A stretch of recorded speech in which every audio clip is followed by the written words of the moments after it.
We want to thank everyone for joining us for the Reopening Adams County Support for Small Business News Conference. I'm going to show everybody here through my screen share who is not on the call, but some of the folks that you'll be able to ask questions of later today. And for that, let's go into this mode here so you all can actually see who we have with you. So Dr. John Douglas, as you can see, the Executive Director of Tri-County Health is with us, along with Becky O'Gwin, who handles communications for Tri-County Health, Melissa Sager, Intergovernmental Affairs from Tri-County Health. Our commissioners, Commissioner Emma Pinter, our board chair. Our vice chair is Commissioner Mary Hodge. We also have Commissioners Chaz Tedesco, Eva Henry, and Steve O'Dorisio on the call. Also joining us are County Manager Raymond Gonzalez and Ryan Nolte, who is our Deputy Director of Community and Economic Development. I'm going to get out of the screen share mode for just a moment here and turn things over to Dr. John Douglas, who is, as I mentioned, the Executive Director of Tri-County Health, worked with the CDC for 10 years before that, and has probably worked every day over the last 3 months. So first, Dr. Douglas, we're grateful to you and your staff for all of the work they have done. We understand you have a new directive that was just released. If you could address that, and since we're focusing on small business with this news conference, if you could also include a message for small business owners about what they might expect and what they may need to integrate as they consider opening next week. Great, Jim. Thanks. Great to be with our leadership of Adams County. As Jim said, this is an important day of anticipated transition. We're not transitioning until Saturday, but the governor issued what are we know as safer at home orders a week ago, Monday on April 27th. Tri-County felt that Adams and Arapahoe County were frankly among the hot spots of COVID transmission in Colorado, and that we could use a little more time, about 10 to 12 days more time, to give us time to prepare with better testing and better contact notification, two of the linchpins of trying to control the epidemic. Also trying to give us a little more time to settle the epidemic down.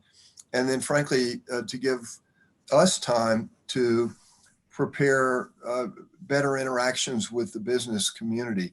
We're really pleased that in that 10-day period, testing has increased in the last 2 weeks by almost 100% in Adams County.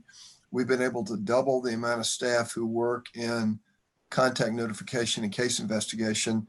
And very much with the support of Adams County, look forward to growing that workforce in the future. And then we've developed some, it's a learning curve, but we've developed what we think may be some useful tools that our small and large business community may be able to use as we go from stay at home to safer at home, which basically means some of the previous non-critical businesses are allowed to open back up, have folks in their facility. This is not everything. Restaurants and bars are still, we're not quite there.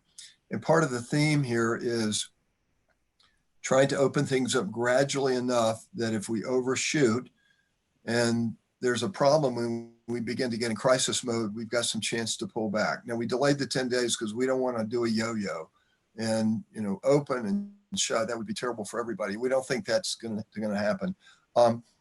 Keys for businesses that are opening is thinking as innovatively as you can, and you're smarter about this than we are, about what it means to maintain social distancing. That's a 6-foot distance inside your facility, and what it means for your employees and ideally the patrons of your business to wear face coverings or masks, not medical grade masks, but masks that can help prevent transmission from me to you if I happen to be incubating infection. We think everybody can stay safer, your staff, the patrons of your businesses, if that sort of guidance can be followed. We do want to say that over the last 2 weeks, we've been developing in collaboration with the State Health Department tools that businesses can use. And there are business specific guidances that we have amplified with the State Health Department. We have also got a growing list of frequently asked questions. Once again, people who run businesses are smarter about the questions that they need to answer than we are. We simply try to understand, oh yeah, that would help you. Melissa Sager, who's with us today, has done a fantastic job of sort of heading that up. So it's, I would say, not at all a perfect product at this point, but I think the partnership we've had with businesses thus far have really helped us get better products. And we're really looking forward to being partners to creating safe environments that our citizens, our residents can get back to while our economy begins to open back up. Thank you so much, Dr. Douglas. We appreciate that update. For all the members of the media who are joining us, you'll have the opportunity through the chat feature to ask some questions just about 15 minutes from now, Dr. Douglas and all of our panelists. But I'd like to turn things over to our county manager, Raymond Gonzalez, to talk a bit about the response and recovery teams as part of our emergency management plan in Adams County. Go ahead, Ray. Yes, Jim, do you want to share the slide deck? Happy to. Great, thank you.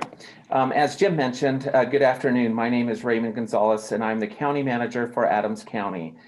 As part of our COVID-19 emergency response and recovery strategy, Adams County has identified key areas where there is an opportunity to ensure its resources and support are strengthened and effectively and efficiently aligned for residents and businesses.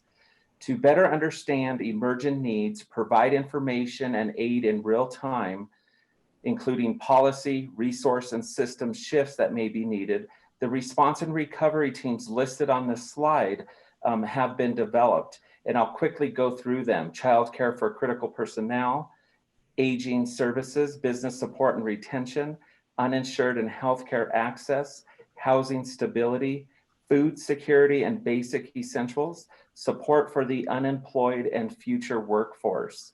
Each response and recovery team is driven by a team that includes content experts, community members with lived experiences, and other relevant stakeholders. Teams are championed by a county commissioner, supported by county management, and reinforced with an efficient system for open communication and collaboration to respond to the most urgent needs of our community. The Adams County Business Support Response and Recovery Team is working to meet the needs of businesses during the COVID-19 crisis. At this time, I'd like to turn it over to Commissioner Hodge, who serves as the champion for the Adams County Business Support Response and Recovery Team. Well, thank you, Mr. Gonzalez. It is my pleasure to tell you that our team has worked to create a program called Operations Mini Grant. It's to provide support for Adams County businesses that have between 1 and 25 employees. The grant amounts are up to $2,500 per business and are designed to offset some of the expenses associated with updating signage for social distancing requirements, safety equipment for staff. It could be a sneeze guard or personal protective equipment. It's designed to help keep your employees safe and to keep your customers safe. If you own or operate a small business and would like more information, start by going to adamscountycovid19.org. Thank you. Thank you so much, Commissioner Hodge. We have quite a few folks on the line today, and we're grateful for all of them coming and joining us. Our next comments will come from another commissioner, and in this instance, we're going to turn things over to Commissioner Eva Henry, talk a little bit more about the COVID-19 technology grant that is available. Commissioner Henry, go ahead.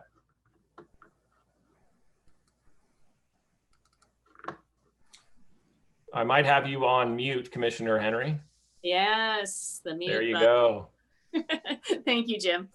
The approach here is to address any technological improvements or upgrades that small businesses can introduce in this changing landscape. As businesses reopen, we know some of them will need to improve their website or software to allow for more online transactions.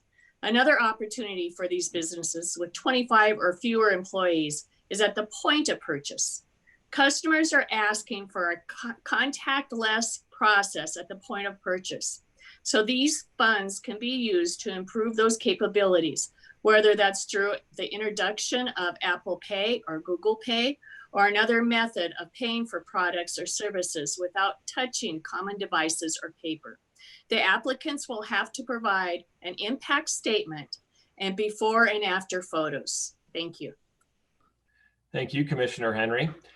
Let's move on now to Commissioner Steve O'Dorisio, talking a little bit more about the COVID-19 relief loan. Commissioner O'Dorisio, go ahead. Thank you, Jim. This is Steve Odorizio, one of your county commissioners.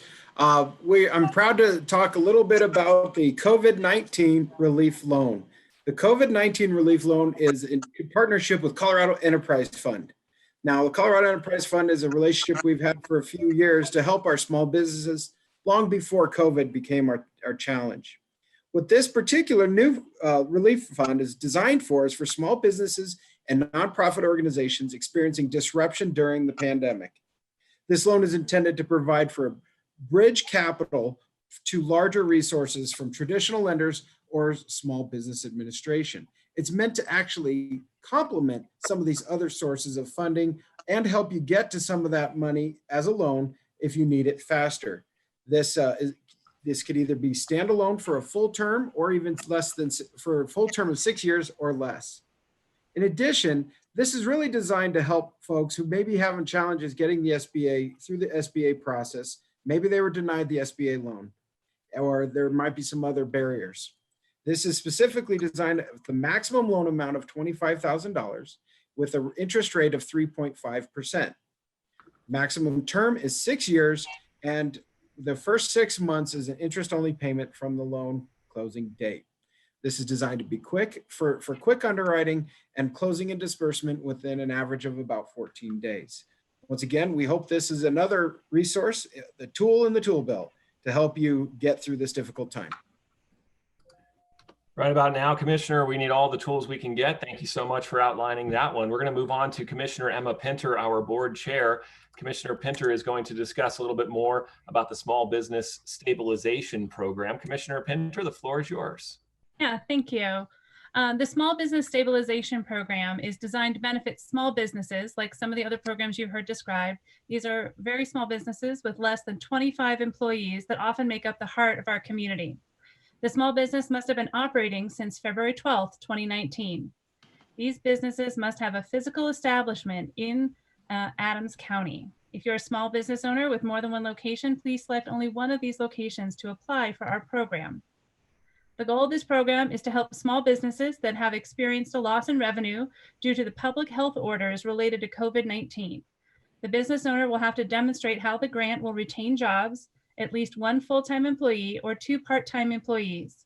Also, it's important to note here that applicants must be able to demonstrate that they were unable to obtain federal Small Business Administration assistance or did not receive enough federal assistance through that program. These awards will go out on a first come, first served basis in proportion to the contribution made from the contributing jurisdiction. That award amount is based on a need with a maximum amount of $35,000. Thank you for that, Commissioner Pinter. So a lot of new tools available. We know that there are some small business owners that are watching today. We're grateful for all these programs. Commissioner Tedesco, we have another one for restaurants that are operating in Adams County, handling takeout and delivery, things like that. We'll turn things over to you and allow you to talk a little bit more about ADCO to go. Commissioner Tedesco? Mute. There, you might be muted. We all do that. So, Mr. Seidlecki, thank you very much for introducing me. It's a privilege to be able to announce the ADCO to Go campaign. Adams County restaurants continue to serve our communities with quality delivery and takeout options during the statewide closures. Through ADCO to Go, Adams County is proud to highlight the robust offerings that have been pulled together by various communities across the county. By coming together to support our local restaurants, we will ensure their vitality today and into the future. Residents can view an interactive map of Adams County restaurants open for takeout on the website, adamscountycovid19.org. And once on the site, residents can click on their specific city to see what takeout options are available in their communities. Local restaurants are encouraged to register with community and economic development staff to receive information and support for additional funding during this time. Adams County ADCO to Go will continue to evolve and may include marketing and outreach support for participating establishments. Great, Commissioner. We appreciate the update on ADCO to Go. So a lot to chew on there. We have a few folks able to ask questions through the chat room. If you would like right now, if you are a member of the media and would like to ask questions, Stephen Vetter will be the first. Stephen Vetter has asked, any of these programs part of the $90 million allocation to the county in the third release of the CARES Act? We'll turn that over to County Manager Gonzalez to begin the answer. Will some of this money dedicated to these programs come from CARES, Ray? A few of these programs that were launched were in partnership with our Adams County Foundation as we were waiting for the CARES Act funding to arrive. And I am proud to say that we have received a $90 million allocation to support some of these local efforts. And I must say that a lot of these programs, specifically the one that Commissioner Odoricio talked about in partnership with the Colorado Enterprise Fund, is also in partnership with all the municipalities, including the town of Bennett as well. And so I think this is a great way for all of us to come together as one county to provide support to our local businesses during this difficult time.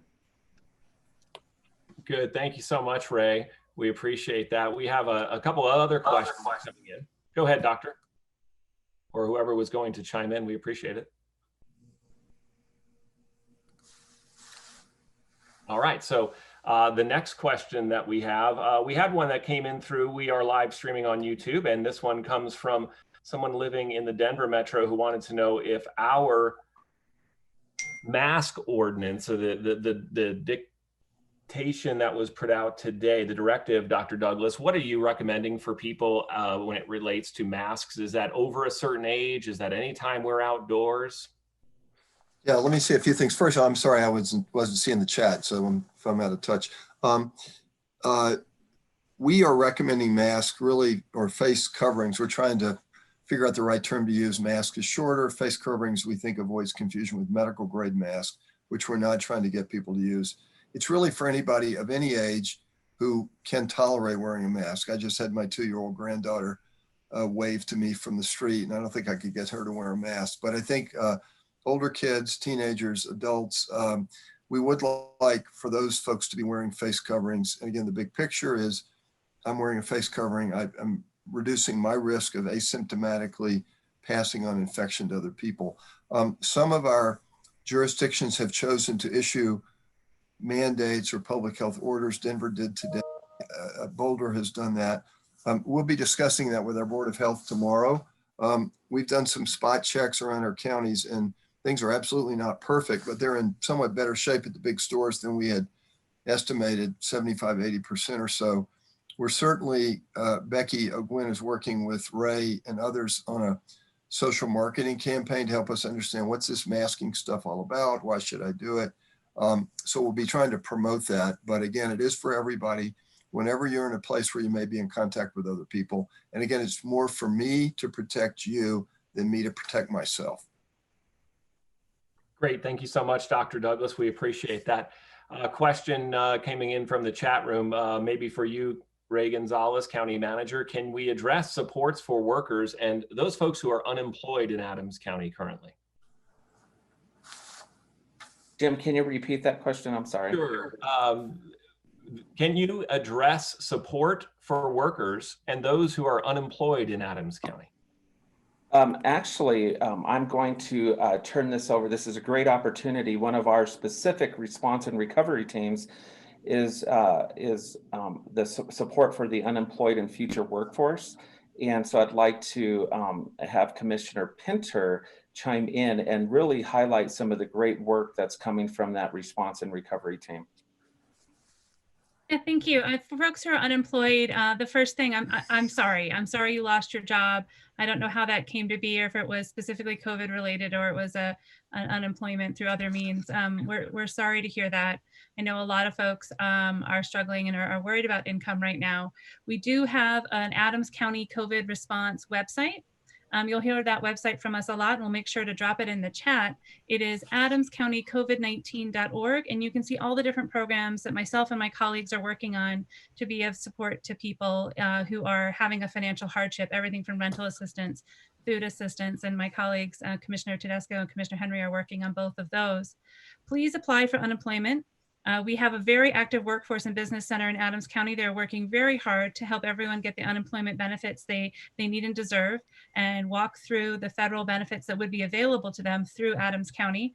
We also have a statewide program that's really powerful.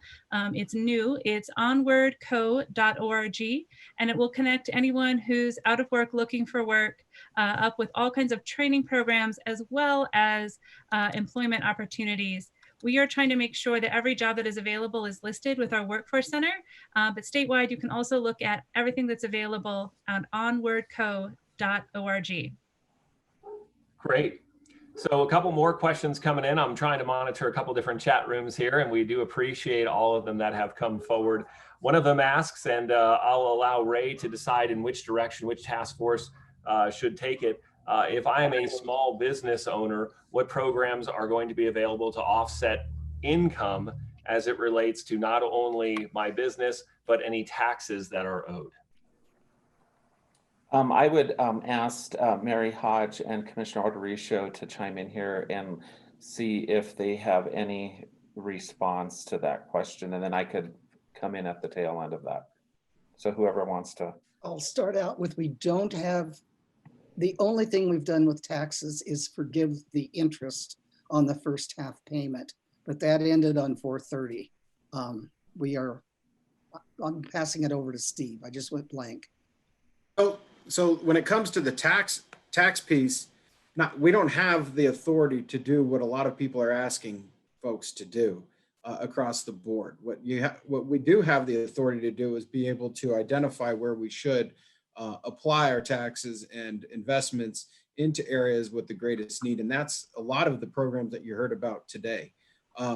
If you have questions specifically, anyone has questions specifically about taxation, collections, deferments, delays, or whatever, we recommend, and the county treasurer, who is an elected office, has specifically asked that we refer those types of questions specifically to her.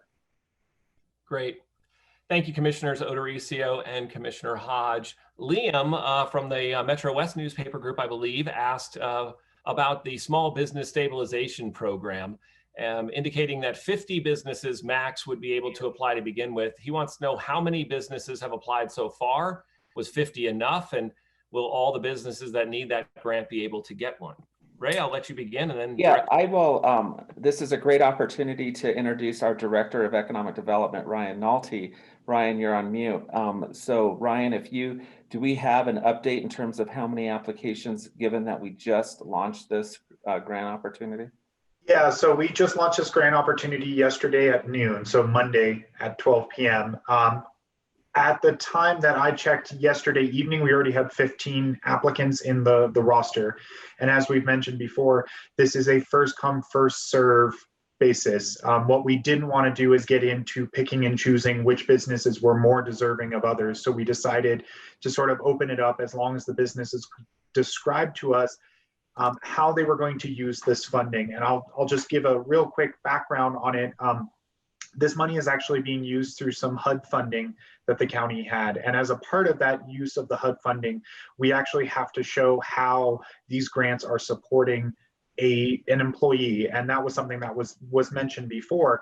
But we decided to sort of move the system a little bit, that a business could either show us how they were going to use the grant funding for direct employment costs, or that they would be using it to maintain operations through rental costs, with the expectation that money they don't have to spend on rent today is money that can go towards employment costs in the end.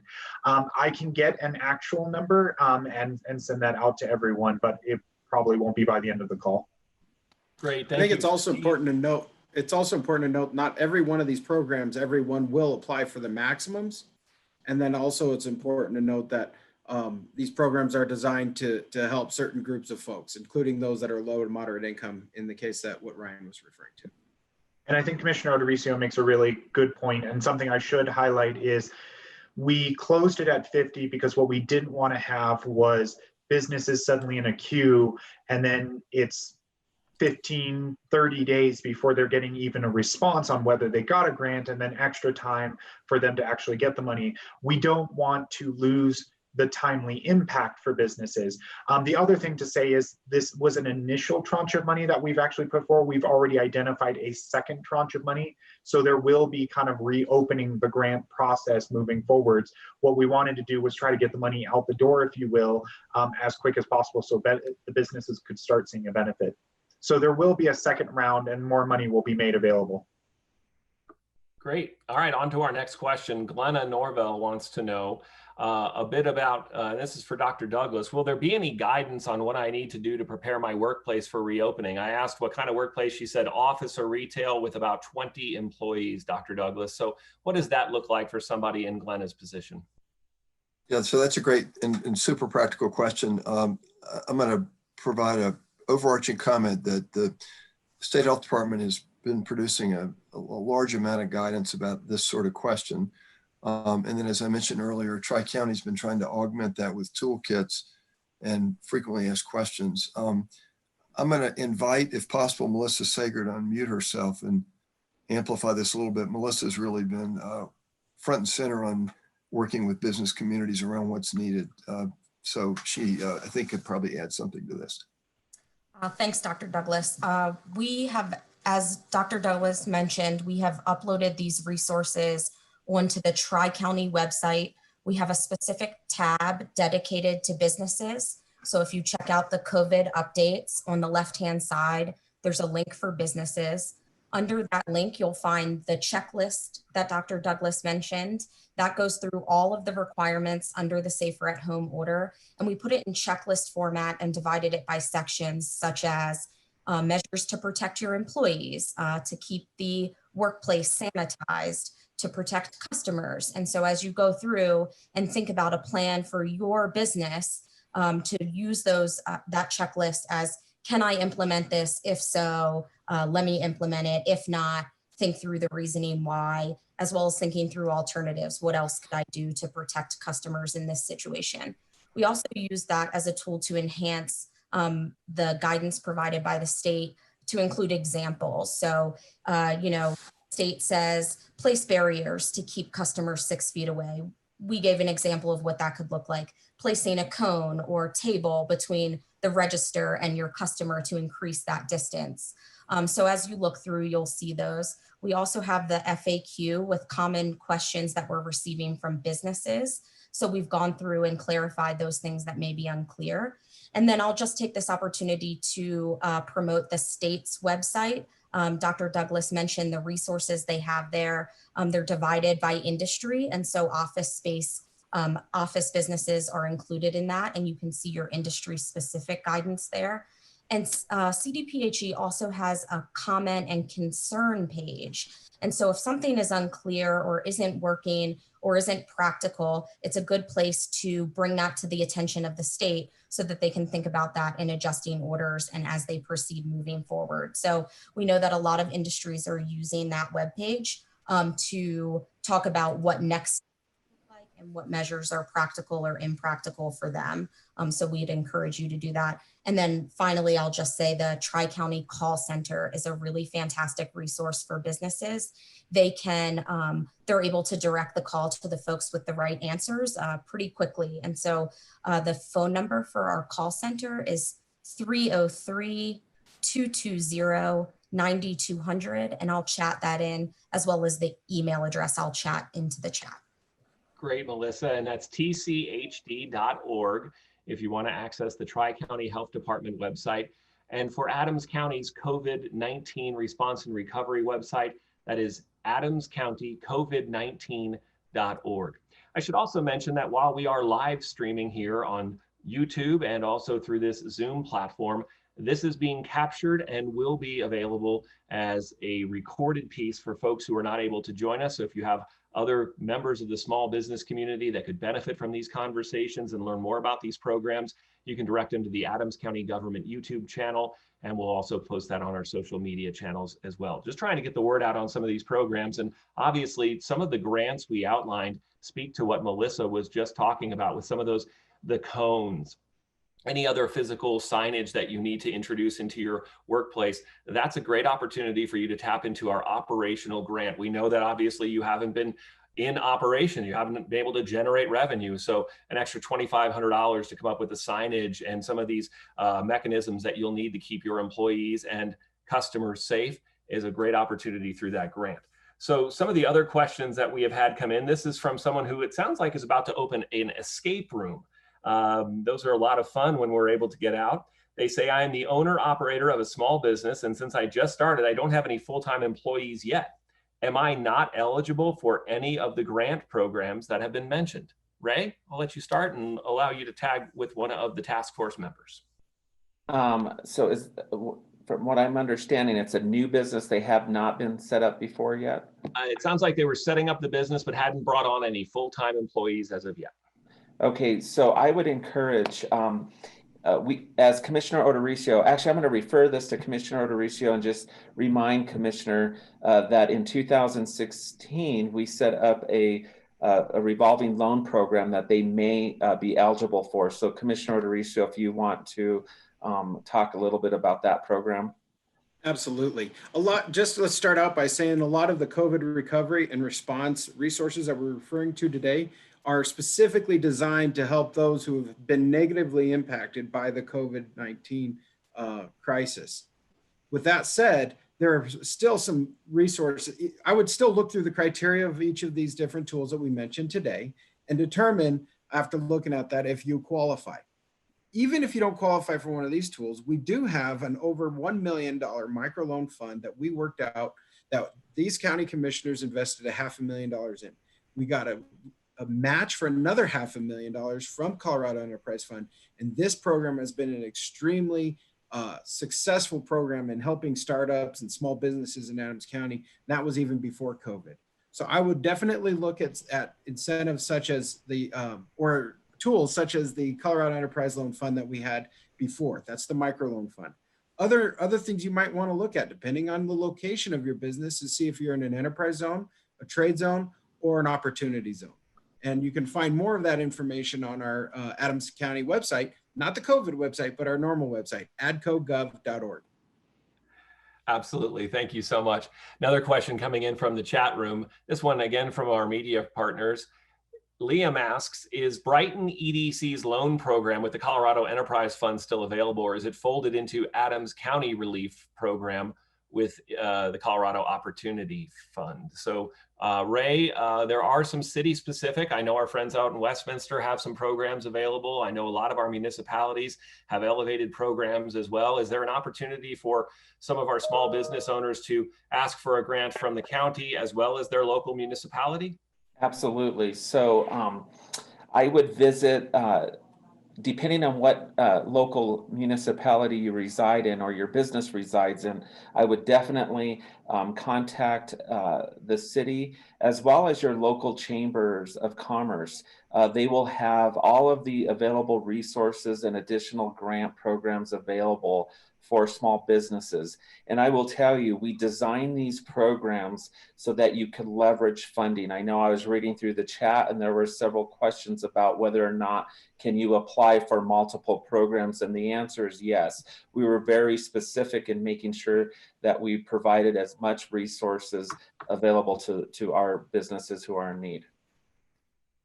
Great. Hopefully that helps answer Liam's question. And I know Marv Falkenberg chimed in as well, saying, yes, Brighton is still available. And that's what this call and so many of these programs by Adams County and all of your local government agencies are about, is aligning our small businesses, our employees across all of these businesses, and of course, our residents with the opportunities and the resources that are available to them. So we want to thank everybody for joining us. I'm looking through, and in case I'm not seeing any further questions, we want to make sure that we value everyone's time. Dr. Douglas, we know you had to jump off around 4:30, so if you've already departed, we want to thank you for your time especially.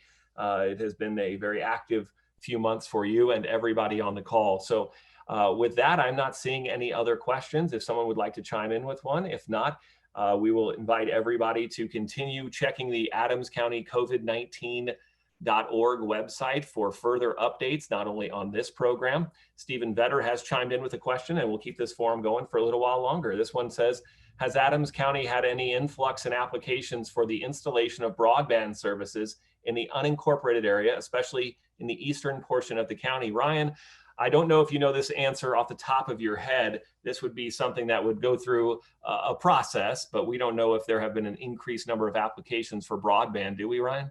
No, so it's a very good question, and it is something that I'll kind of take a step back. Kind of the pre-COVID days of access to broadband was one of those kind of fundamental economic rights, if you can call it like that, that I was particularly very interested in, because that is a real limiting factor, not only to people who are looking to get jobs or people that are needing to do remote working, being on Zoom calls just like this today, but also when you start talking about kids who are trying to do remote learning, or even people that are trying to put in a resume to get into a job. So the access to broadband is something that I'm personally very interested in, and is something that we had been talking about. I do not know the answer to Stephen's question, although I am going to take this thing away because I think it is something that we need to be looking towards. Thank you very much. We do appreciate that. Scott has chimed in through YouTube as we try to monitor 3 different formats here today. Through YouTube, Scott wanted to know when the stay at home is over. So stay at home, as I understand it, is going to be replaced with shelter at home, or safer at home, I should say. And Melissa, you're still on the call. Can you please explain the when and what is different to our friend Scott who's listening in? Yeah, absolutely. So the Safer at Home expires in Adams County at midnight on the 8th. So the morning of the 9th, we move into Safer at Home. And under Safer at Home, we talked about some, and you all know, the various non-critical businesses will be permitted to operate in limited capacity, and businesses should look at the guidance for the limitations of that. But it starts at midnight on the 9th, businesses can begin opening. All right, Melissa, while I have you handy, Ryan McBride asks if the drive-in movie theaters will be part of that next wave of businesses allowed to open up. Yeah, I'm not sure on drive-in theaters specifically. I know that there are risks associated with the serving of food and having folks coming in and out for that, and bathrooms. It's some considerations that we think about with any businesses opening. But I have seen drive-in theaters being used for innovative reasons, like church services. And so we are looking to the state for guidance on these businesses. And if you're not seeing something related to your business, please reach out so that we can look into that. Great. We have someone in the chat room on YouTube who asked about Tri-County Health's relationship with Adams County. And I'll just tee up Commissioner, I guess we'll have Ray decide where this one goes. But Tri-County Health, for the benefit of everyone listening, is the largest public health agency in the state of Colorado, serving 1.5 million residents over 3 counties: Adams, Arapahoe, and Douglas. And as it relates to the orders or the directives they provide, they do so in concert with the counties, and they oftentimes talk through these things. Ray, anything you'd like to add about the relationship between Tri-County Health? I would actually defer this to our liaison to Tri-County Health Department, that is Commissioner Pinter. Okay. Let me, I apologize. I was trying to answer another question. Can you reframe the question for me?